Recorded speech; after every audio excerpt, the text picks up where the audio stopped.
السلام علیکم دوستو، امید ہے آپ سب خیریت سے ہوں گے۔ جیسے کہ کل ہم نے بن بلائے مہمان کی پہلی قسط کے بارے میں بتایا تھا، آج دوسری قسط کا آغاز کرتے ہیں۔ جیسے کہ ہم نے پچھلی قسط میں بتایا تھا کہ عمیر اپنے دوستوں کے ساتھ ایڈونچر کے لیے نکلتا ہے اور وہ لوگ ایک ویران جگہ پر پہنچ جاتے ہیں۔ تو اس کے بعد سنتے ہیں، چلیے۔ گرتے ہی دماغ میں ساری زندگی ایک فلم کی طرح لمحے میں آ گئی اور چلی گئی۔ ایک گھٹی گھٹی سی آواز سنائی دی، بس عمیر عمیر، ابے سالے اٹھ۔ پلٹ کے دیکھا تو رحمان تھا۔ نے ہاتھ دے کے مجھے اٹھانے کی کوشش کی، لیکن اس کے اٹھانے سے پہلے ہی میں نے ایک غیر مہذب سا لقب اسے دیا اور پھر کھڑا ہوا۔ کیوں بے، میرے پیچھے دم لگی ہے کیا جو چھلا بن کے آ گیا؟ رحمان نے کہا، آج کا ایڈونچر تو ساتھ ہی ہوگا، بس نیٹ ورک آ جائے تو واٹس ایپ ضرور چیک کر لینا۔ میں نے ہنستے ہوئے کہا، کمینے، ایڈونچر کے وقت میوزک سننا منع ہے اور میں تیرے گانے رات سونے سے پہلے سنتا ہوں۔ پھر رحمان مجھے دھکا دیتے ہوئے کہتا ہے کہ چل آگے بڑھ۔ آج پہلا موقع تھا کہ ہم اکیلے کسی عمارت میں نہیں جا رہے تھے، ورنہ ہر بار ہی ہم اکیلے جایا کرتے تھے، چاہے وہ کراچی کا ہو، شمشان ہو یا پھر گلگت کا سیاہ پہاڑ۔ خیر، ہم اس ڈسپینسری یا پھر میٹرنیٹی ہوم کے پاس گئے۔ بہت ویران جگہ تھی، کمپاؤنڈ میں جگہ جگہ چھوٹی بڑی گھاس اگ گئی تھی، اور سب سے عجیب بات تو یہ تھی کہ ماحول میں بہت زیادہ سناٹا تھا۔ جگہ جگہ مکڑی کے جال تھے اور کیڑے مکوڑے چل رہے تھے۔ کوئی آواز سنائی دے رہی تھی تو وہ میری سانسوں کی آوازیں تھیں اور میرے بے قابو دل کی دھڑکن کی آوازیں، جو صرف مجھے ہی سنائی دے رہی تھی۔ اپنی 28 سالہ زندگی میں کئی ایڈونچر کیے تھے، لیکن اتنا سناٹا شاید کسی قبرستان میں بھی محسوس نہیں ہوا تھا۔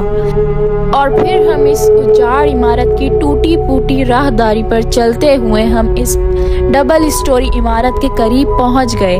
چند قدم چلنے کے بعد سامنے عمارت کا دروازہ تھا، اور ابھی ہم سوچ ہی رہے تھے کہ اس اسٹریٹ پر قدم رکھیں کہ اچانک ہمارے پیچھے کچھ سرسراہٹ سی ہوئی۔ میں پلٹ کے دیکھنے ہی والا تھا کہ رحمان نے میرا ہاتھ تھام لیا اور دھیمے سے لہجے میں کہا، نہیں۔ ہمارے پیچھے ہونے والی سرسراہٹ سرگوشی میں بدلتی جا رہی تھی، جبکہ میرے دل کی دھڑکن کچھ تیز اور تیز ہوتی جا رہی تھی۔ شاید رحمان کا بھی یہی حال تھا، لیکن ہماری یہ کیفیت ایک دوسرے پر ہم ظاہر نہیں ہونے دینا چاہتے تھے۔ ہم نے پہلا قدم اٹھایا اور پھر زندگی میں پہلی بار نہ چاہتے ہوئے بھی اس میٹرنیٹی ہوم کے دروازے کے سامنے آ گئے۔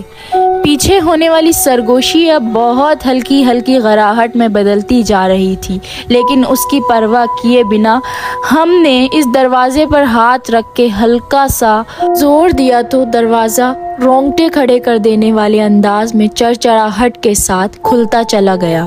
باہر پورچ میں عجیب قسم کی آوازوں کا بھیانک میلہ سا لگ گیا تھا، جس میں سرسراہٹ، سرگوشی اور غراہٹیں شامل تھیں، جیسے بہت سے جانور ہمارے وہاں آنے سے ناخوش ہوں۔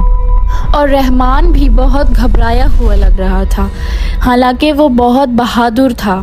ہمارے گروپ میں سب سے بہادر وہی تھا، لیکن رحمان کا یہ جذبات سے عاری چہرہ مجھے بہت کھل رہا تھا، اور مجھے رہ کر اپنے دل پہ غصہ آ رہا تھا کہ آج یہ اتنے زوروں سے کیوں دھڑک رہا ہے۔ مجھے پیچھے سے آ رہی آوازوں اور رحمان کا سپاٹ چہرہ برداشت نہ ہو سکا، اور میں بلا جھجک عمارت کے اندر گھستا چلا گیا۔ رحمان نے مجھے اس بار روکنے کی کوشش نہ کی اور میری تقلید کرتا ہوا میرے پیچھے ہی اندر آ گیا۔